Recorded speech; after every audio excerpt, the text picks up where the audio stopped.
and welcome to Talk to Malik Jones, coming to you live on Star TV. And of course, across the Atlantic Ocean, we're going all the way to the United States of America, where my good friend Tijan Masane Sise is in Atlanta, and Tijan is my guest. We are going to rewind and go back to the very early days of the Boxbar Stadium, where the legendary Biri Biri played his football, and in the beginning we watched until we became commentators commentating on the football of Biri Biri. Tijan, a great introduction. How are you doing? Mike, I'm doing pretty okay. Recovering slowly from the passing of Billy. As you know, I was speaking to him whilst he was in along. And over those last 2 weeks, I got to know more about the man, even though I was with him since I was 13 years old. But being with him up front in those last moments taught me a lot about the man's humility, his faith in God, and his candor, and his willingness to forgive. And those are the things I take away from those last 2 weeks that I talked to him every day until he passed on. Just the way that he was able to forgive and forget everything, and more so express gratitude to the people of the Gambia. And one of the last things he told me was, how much wonder why Gambia need a Puge. That's the last thing that Billy told me, you know. So it is definitely very sad. Tijan, me and you will remember Biri as our elder. We watch him play football as early as Augustinians. If I can remember Biri well, I saw Biri playing football in Augustinians, although he played quite early than that. Playing for Black Diamonds, I didn't have the opportunity to see him play for Black Diamonds, neither Phantoms or when he was in Sierra Leone. But I remember when B1901 came in 1972 to the shores of the Gambia and recruited Biri and took him along. That I do remember. Well, that was the game that quite frankly defined his professional career. Up to his passing, he said he scored 4 goals. One of the goals was disallowed by Aladdin, but he maintained it was a good goal. I think it really, the way he played the game, you and I had a very, very close vantage point sitting in that commentary box for all those years. We've seen the ferocity he brought along with him, the commitment and the determination. Second best was never an option for him. He loved to win. And if he lost, it was trouble. He will cry. I saw Biri cry when he lost the game. I'm going to give you a story here. When they played Young Africans, he doesn't talk to me for a whole week. And he doesn't come to my mother for a whole week. And we're in his house every day. Now, when we beat them, we go straight to the house. So by the time he gets home, he just goes straight to the bed. And it's a good 48 hours that we're not going to see him. He never wanted to lose, and I remember seeing him cry very passionately in Mauritania in 1983 when we came short of making it to the quarterfinals. A tournament which we could have won. We were the best team there. But of course, luck didn't shine our way that day. But every time he addressed the national team before a game, he cried. Just the passion and love for country that Alaji Jai had, I don't think is rivaled by anybody who's ever suited for the Gambia. The guy thought his blood was red, white, blue, and green. In short, that's exactly what he thought. He's the greatest. But you see, Malik, everybody knows Biri as this international footballer. I always want to talk about the man, the father, the husband, the man that loved everybody that came his way, the man that laughed and smiled with everybody. Biri was able to take it, he was able to give it. Like Biri would give everybody names. I recall by Malik calling him ABB. And Pamunau said, Alaji Biri Biri. By Malik said, who told you it was Alaji Biri Biri? And Pamunau said, then what is it? By Malik said, Alaji Bamba Bojal. Biri said, raga bimon, duma Bojal.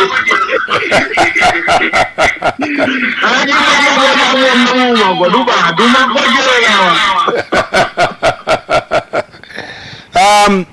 Tijan, we will come more to those the other side of Biri.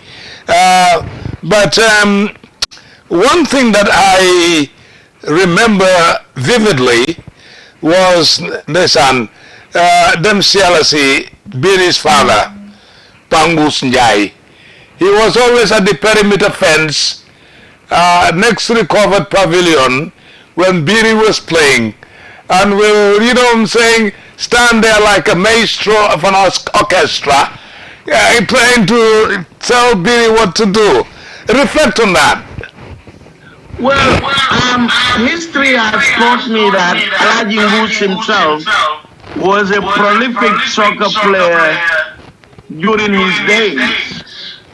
And I think we'll always tell Biri that anytime the park comes next to the fence, he's giving him a kitty.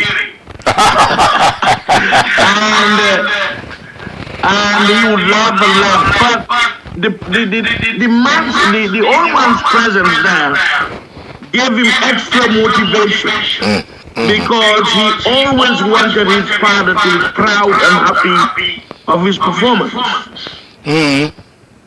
So Pangus being on the perimeter really was an added bonus for him. And those defenders that marked him did not like seeing Pangus next to them. Particularly, one of his greatest rivalries I remember was Sam Foster of Real de Banjul. The defender. Yes. So, Pangus was really an added incentive to his game.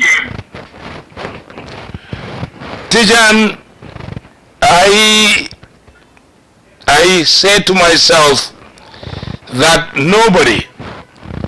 nobody can tell the story of Biri better than our mentor. And I guess you know who I'm alluding to. I remember him vividly baptizing him the king, the football ambassador, the man of extraordinary skills. Suleiman has dropped a lot of adjectives on Biri. You know that. I think you remember the positioning at the time before we had a lot of people up there was Saul, me, you, Pap Sen, and Data Hydera, and Remy Joyner, and Silas Jones. And if you recall 1980, when he scored that goal and Saul jumped into the field with the microphone, you remember that? From 45 yards, with his back to the goal, a through pass from Stajalo. He lifted it up, turned around with an outstep. And that was the best goalkeeper of the tournament, Brasia of Guinea-Bissau. And if you remember Saul saying, Biri has defied the laws of gravity with that goal. Absolutely did. Saul knows the story of Biri. And I was very saddened on the day of Biri's national funeral, the ceremony, that Saul did not go to the rostrum and talk. I was very, very, very angry. I will tell you the fact, I was angry. Well, yeah, right. Well, yeah, but you gotta remember, Saul is enjoying his retirement now as an old man, he says. He's not an old man. Saul is not an old man. Yeah, Saul's our father, he's the old man, so, but let me tell you this, Saul is always particularly delighted when he sees his understudies doing so well. And I can tell you that we spoke on the day of the funeral and he was pretty proud of the performances of his students, you, me, Peter, and all of us. So he is taking a back seat saying that he thinks he has produced the talents to move it forward and he takes a lot of pride in what we do and you know, without a doubt, we are still the best game callers in that whole damn sub-region. Nobody comes close to us, you know that. And we've gone to countries and, you know, people stand in awe looking at us calling games. And I think it goes back to Saul. Saul trained us and Saul showed us all the ropes. One of his daughters had called me the other day and said, the whole nation is calling me if it was my dad. And I told them it's you, they didn't believe it. But all this came from voice classes that I had with Saul, how I have to pick it up from the bottom of my throat and all that. And he really showed us the ropes. And Malik, he gave us big assignments too. You know. So I think the best thing that we're doing now is a representation of Solinjai and everything that he showed us. I can tell you he takes refuge in that and that makes him very, very happy. Without a doubt, he is the all-time greatest broadcaster in Gambian history. And nothing can change that.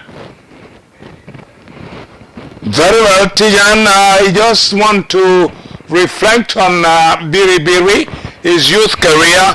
We understand Biri played in his youth career for Black Star Football Club, Black Diamonds, White Phantoms, Arans Football Club, and the mighty Blackpool. This was during his youth years. These are. I think everything started at Crab Island School. St. Mary's even. St. Mary's. Well, I'll be on and then St. Mary's. St. Mary's and then Crab Island.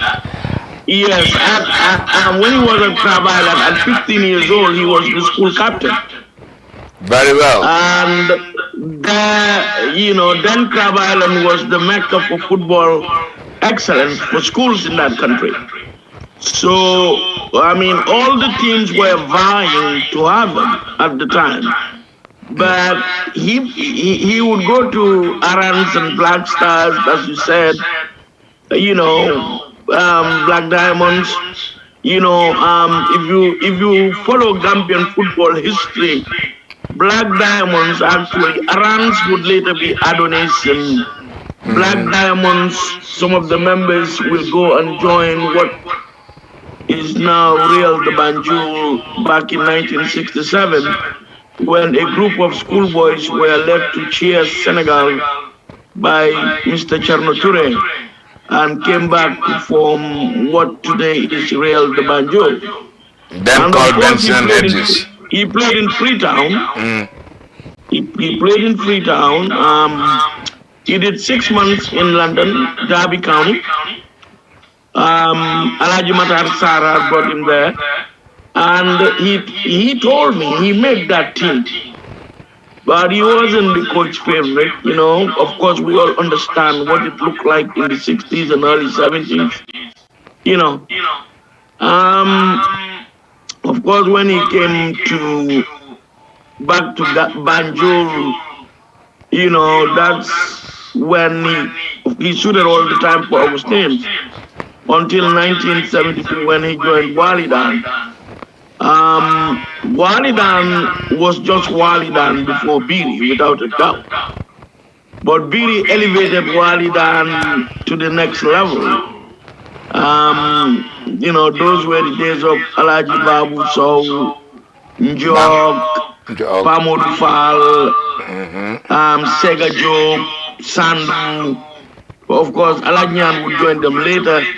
Aladjian was on loan from Starlight, to Walidan, and he really wanted to go back to Starlight, but the family connections prevailed, and that's how we stayed in Walidan. Sega was the goalkeeper. Sega Job, the goalkeeper. You have the likes of Casa Gillen. Casa Gillen, yes. You remember Casa Gillen with the right foot. You remember the shot. He passed away. His name was Njog. Njog, yes. He was a prolific goal scorer. So, and they had some marquee matchups with Real de Banjul, Keba Sise, Tapa Conte, Ibu Diouf, Sam Costa, Munta Gillen, Sekou Sarr, Yusuf Asibi, Moussa Ndiaye, Badou Foun, Keba Dias, Nyanga Sala, Ganet Kuka, Diouf Butut Faye. The list goes on. And those were very, very marquee matchups. And I just want to place on the record, I know following that drill I did the other day, Real wants to send their army on me, but let me be clear. It is a fact that Jim Wada has never conceded a goal against Biri. Fact. But that Biri has never scored against Real is inaccurate and grossly inaccurate. Of course, Biri scored. I have seen him score many times against Real de Banjul. Of course, yes. But what we did at the funeral was actually the idea of the chief of protocol.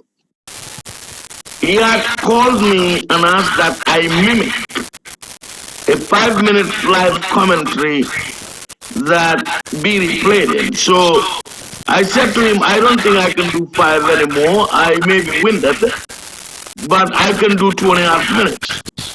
So I don't think the people, the real fans, they captured the gist of where I was going and the poetry of that call.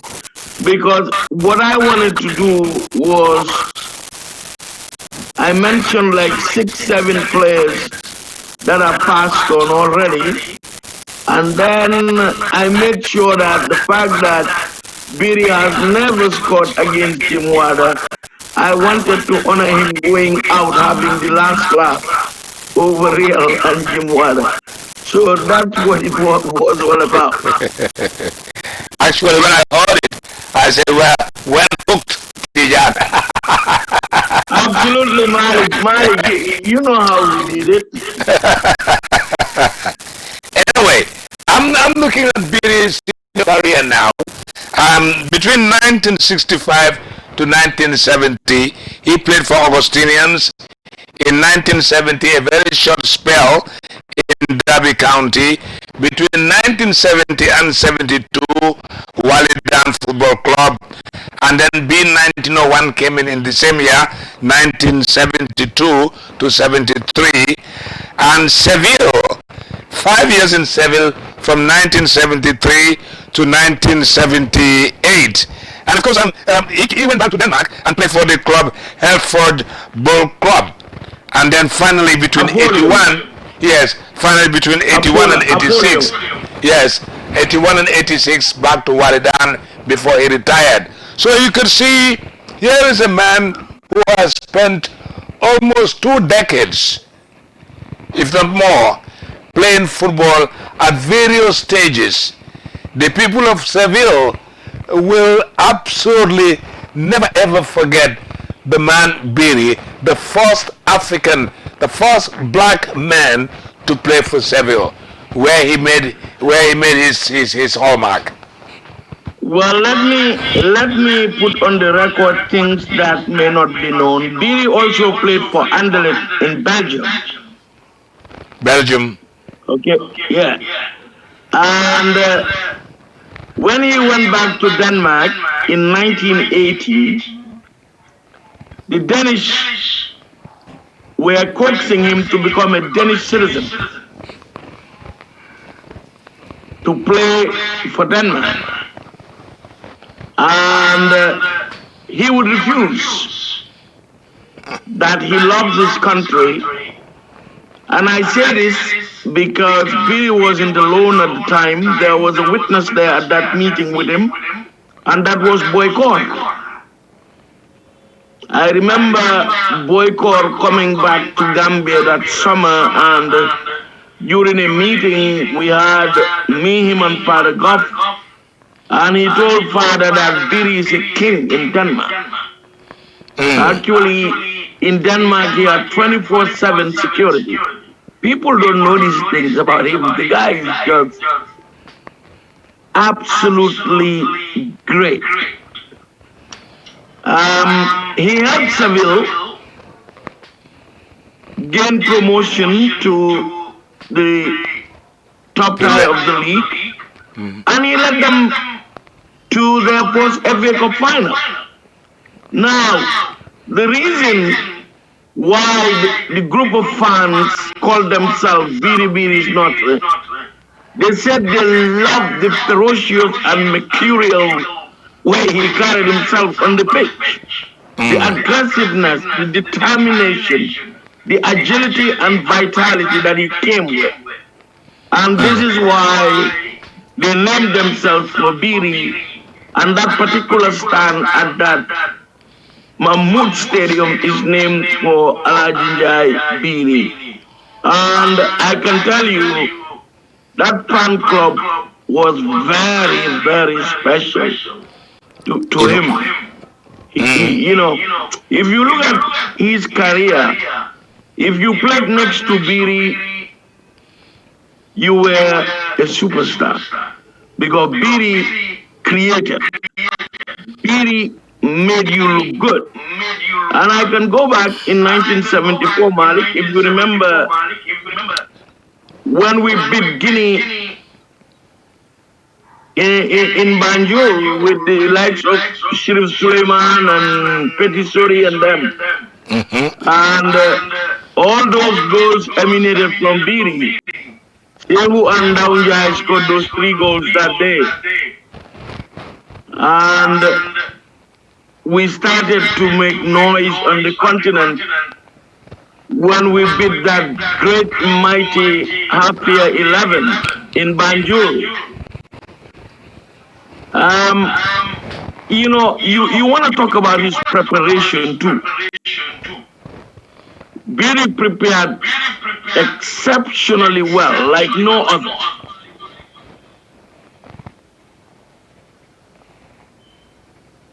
And detailed everything he was doing as a soccer player. I can remember he had those heavy, very heavy sandbags that he had around his ankles, running with it in the morning at the beach, trying to give strength to those legs. And he was also very particular about what he ate when he came back because, of course, he was in a he was in a he was in a he was a professional. So having been in that atmosphere for quite a while, Beatty was able to adjust. So, and I've seen him even advise members of the national team on their diet.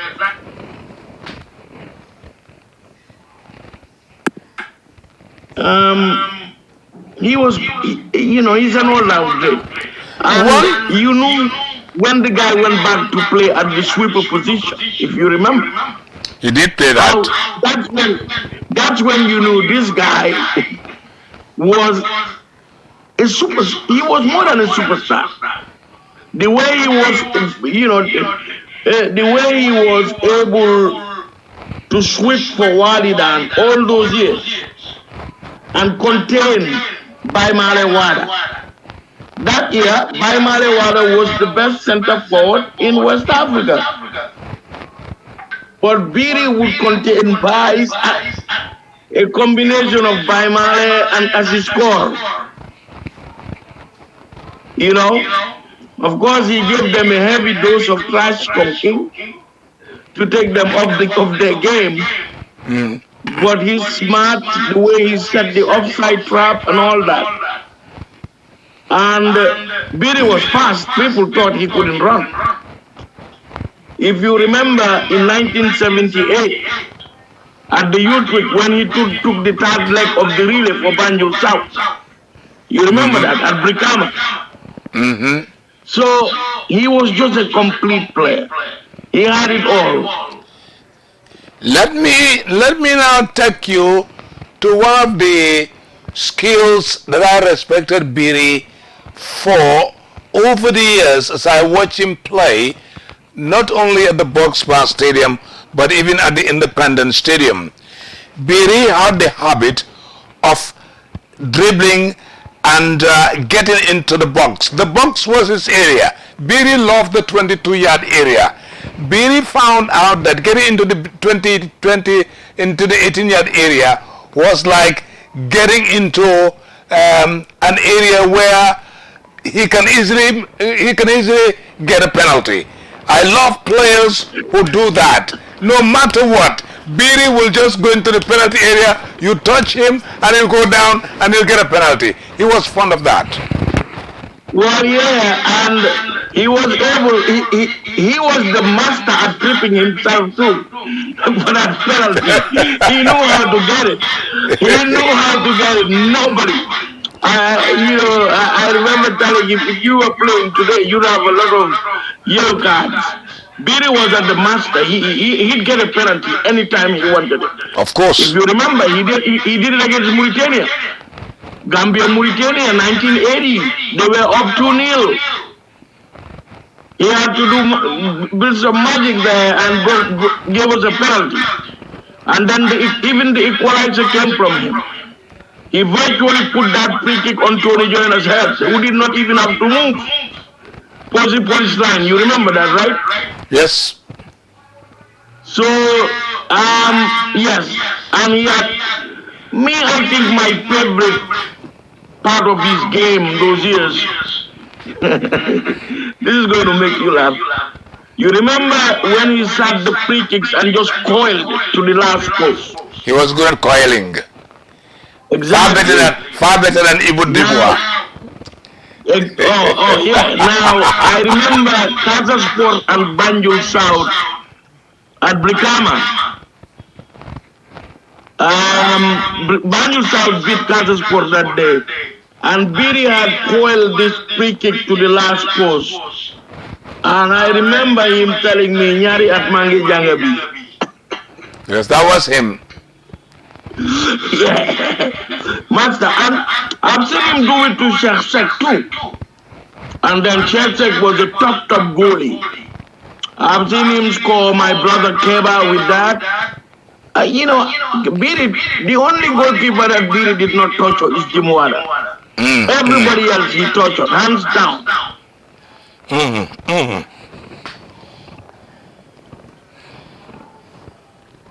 Well, today we mourn Biri, but I heard someone say Biri came too early for his time. That was a wish. If Biri was the player he was of today, it would have been something else. Well, rightfully so, and I heard the president in his speech reverting to a quote that Faragov had said many years ago that if Biri was born in Europe or Brazil, he would have easily been the Pele of the world. I can be on the record, I don't think Pele was better than Biri or Maradona was better than Biri. Because Malik, you and I saw Biri when he was Biri. And I've not, there's nothing that Maradona has done that Biri hasn't done in a game. Biri has done it all. And really, I've not seen Maradona go play sweep. He was always up front. That is why he is blessed with something that neither Pele nor Maradona has. Biri is still celebrated in Spain like no other. He has a statue that sits in Spain. He has a picture, big one, at the stadium. The fans sing his name every game, every day. It was a very sober reflection when I saw last Sunday night, the fans went to the stadium and were singing him praises.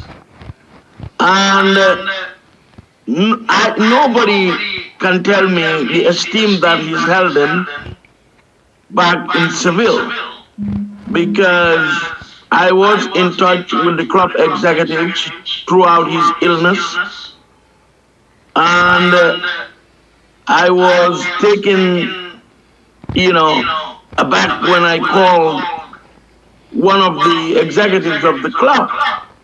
This was just shortly after he got sick, and on his status was the picture of Biri kissing a trophy. And I sent it to our national team group saying, look, this is greatness.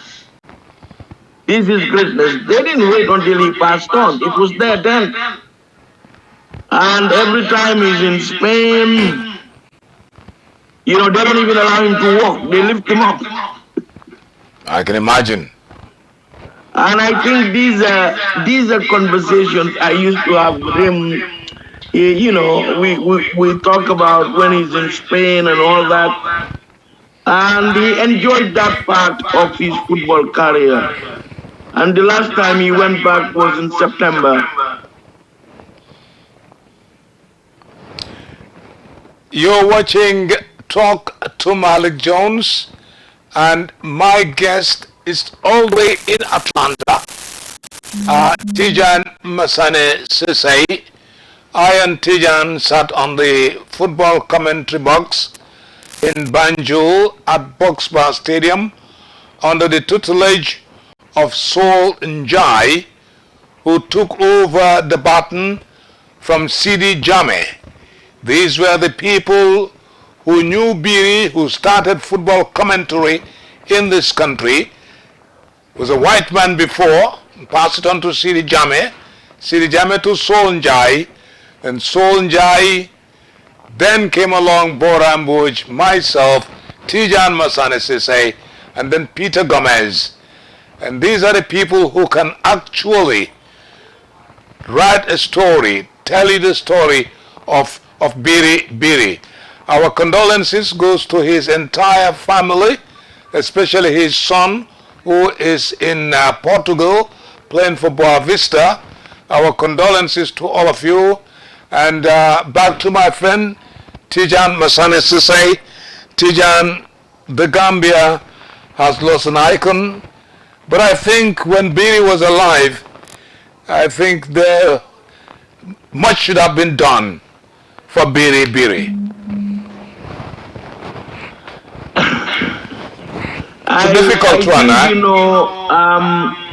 back as far back as the early 2000s, we have been proponents for the Independence Stadium to be named after Alaji Jaibiri. Buhari Gassama in Sweden, Pasamba Jau and myself, and Dubite out in Boston, Paolo Tomasi.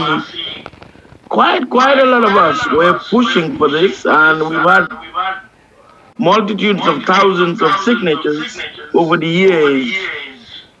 And Biri has been flown here by the Gambian American Association in Washington, D.C., honored with a Lifetime Achievement Award.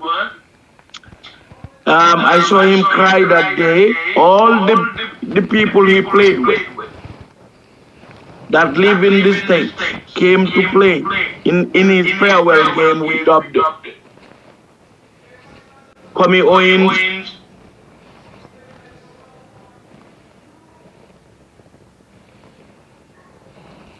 So he was happy.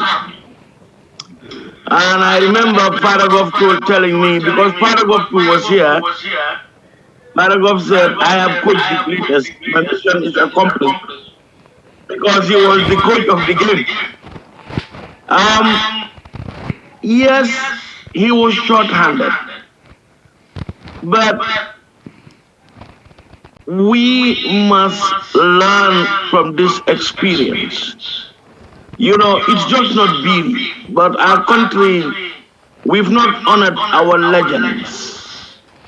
You know, be it in music, Musangom is a case in point, Senami is another case in point, Pature Pamboni is another case in point, and recently Mba is another case in point. Those are our legends. They are iconic in their own way, in the field that they took part in. So, Tijan, may I give you a name? Absolutely. Lamin Owens. Lamin Owens is here. I just spoke to him.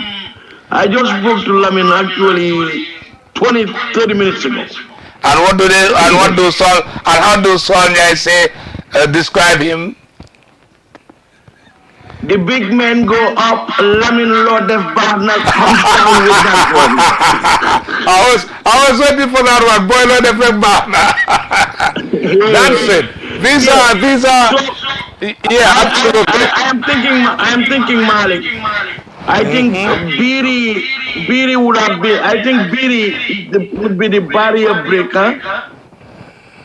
That now they will take these veterans seriously, honor them, and give them their rightful place in society.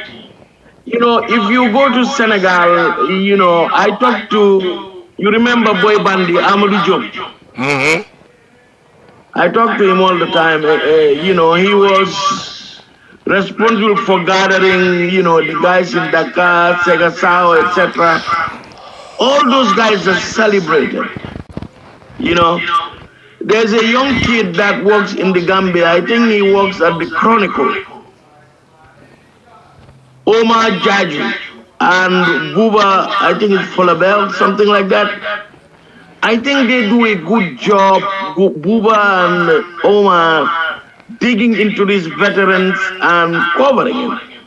I remember him asking me about Ismail Owens, one of the greatest table tennis players in our history. And I gave him a rundown. But I think government should be more involved in the welfare of our veterans. They served the nation diligently, and they did it with a sense of pride, patriotism, and commitment to our republic. So, like our sister countries do, I am sure that the lesson has been learned from this, and Biri would be the catalyst for a better relationship, much more so commitment to veterans that have played and done our nation proud. On that note, Tijan, it reminds me of the situation we have in this country. We never talk of our legends or icons until they die. Isn't that very sad? But Malik, legends don't die. No, they don't. They live on. Biri will never die. Whether the name of the stadium becomes Biri Independent Stadium or not, Biri will never die. Pature will never die. Musangong will never die. Senami will never die. Imbat will never die. All those great legends that have gone, they will not die. They stay with us. Haram, it is incumbent upon us to remember them when they don't play. You have many veterans there today. Tony Joyner is in the Gambia, Star Jallo, Baimale, Laos, Lamin Owens, Ayojo, Alaji Sar, Sangdong. You know, I can Musanjai. Of course, Musanjai is a national team veteran, Keba Dias. You know, and the minister now is a former footballer. You know, he was recruited by Walidan after the youth week in Basse, when he put up that blazing performance in the left wing. So I think they have an ear. And for us, the former Gambian national team players, we are now at the step where we are about to form and register association. And here I must say the president of the Gambia Football Federation, Mr. Lamin Kababajo, has been very supportive of the veterans and the initiative. As you saw, the veterans were provided with jerseys and all that. It's because of the collaborative work between the veterans, the Gambia national team, Veterans Association. I want to make sure that it is distinguished. They do have a Veterans Association. But because we want to concentrate on the welfare of the former national team players, we have come together as a group. Tijan. And very Tijan. soon. Tijan, yes. You're thinking about jerseys to be given to veterans. No, that's not what I'm saying. I am alluding to an example. Yeah. I am alluding to an example, trying to show you that we are paving the way for collaboration between those who run football and the veterans.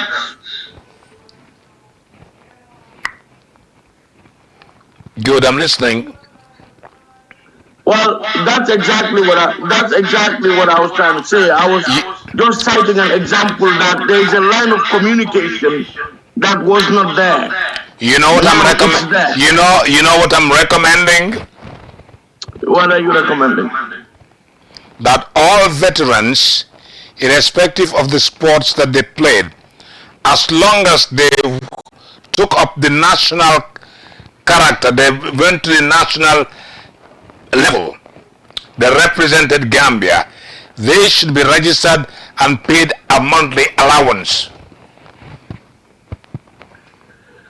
Well, the goal really, not a short-term goal, but we have to start from somewhere. But the ultimate goal, that is somewhere. That is somewhere to start. Yes, yeah.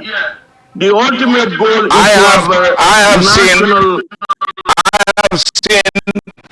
people who played for this country, footballers, standing as security guards, standing as working very menial labor, and they've represented this country of ours Or those people, I think we should give them allowances.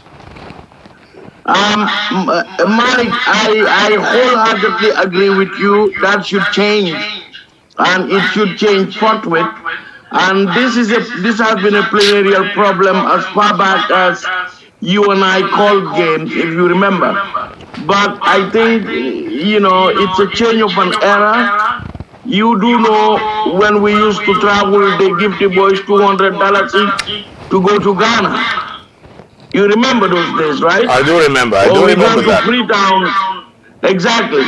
So I think this is a different era, and I think that should change.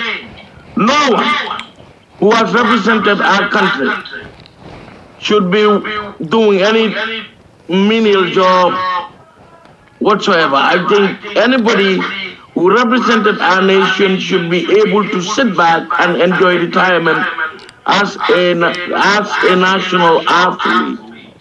Tijan, let me draw your attention to the people that sponsored our sports in this country and have gone, and I'm not seeing anybody follow their footsteps. The late Alaji Obi Konate. You remember when you and I went to Dakar, Senegal, to cover the Saint Michel Saint Augustine's exchange. I remember that night I was in Radio Gambia, 1980.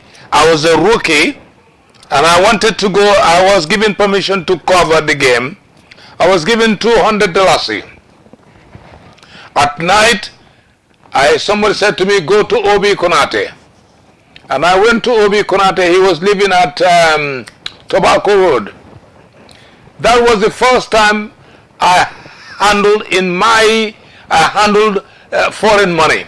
He gave me French franc, 300 French franc, which was quite a lot of money when I changed it into CFA in Senegal.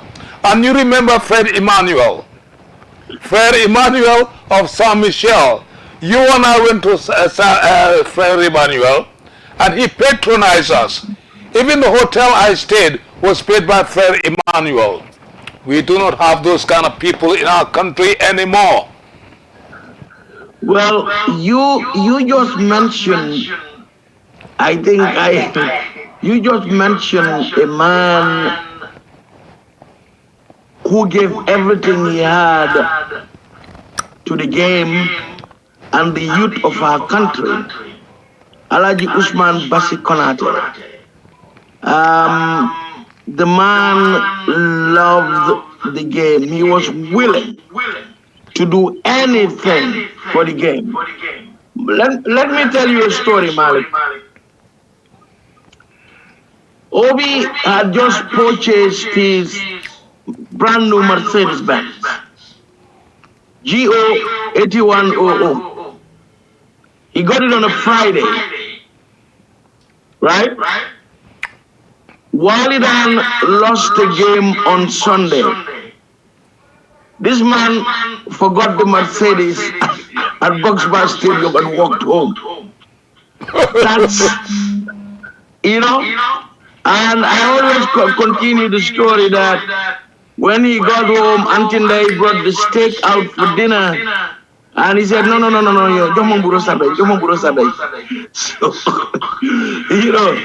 So that's how much Obi loved football and the youth of the Gambia.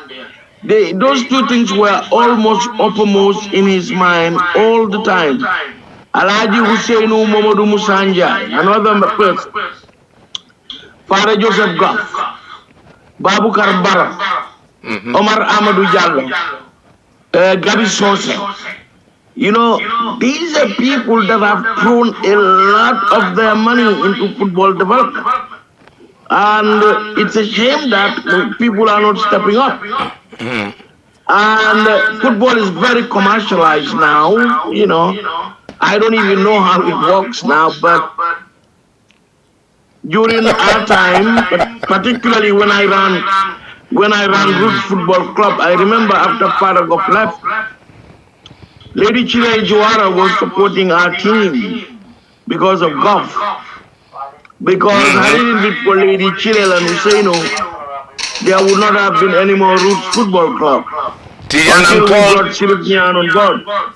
Tijan, I'm told we do not have much time, but once again, let me say a big thank you to you. We'll continue this eulogy for the late Biri Biri. We'll continue to recall. We want to take this opportunity and thank you very much. You're in Washington, D.C. not so? I am in D.C., yes. You're in D.C. All right, Tijan. So thank you very much. Give my my compliments to all the boys in D.C., all the boys in the United States, the diaspora, who have contributed immensely towards Biri in his last days. Thank you for being with me on Talk to Malik Jones. Mike, the pleasure is mine, like I would always say. On that note, it's back to you, Malik Alaba Jones. Take it away. That was Tijan Masani Sesay in Washington, D.C. Me and Tijan covered football in this country from the very early 80s up to now. We're still commentators in this game. We want to say thank you to our mentor, Son Jai, and of course, Sidi Jame, and all those people that molded us into reporting on football. It has been Talk to Malik Jones.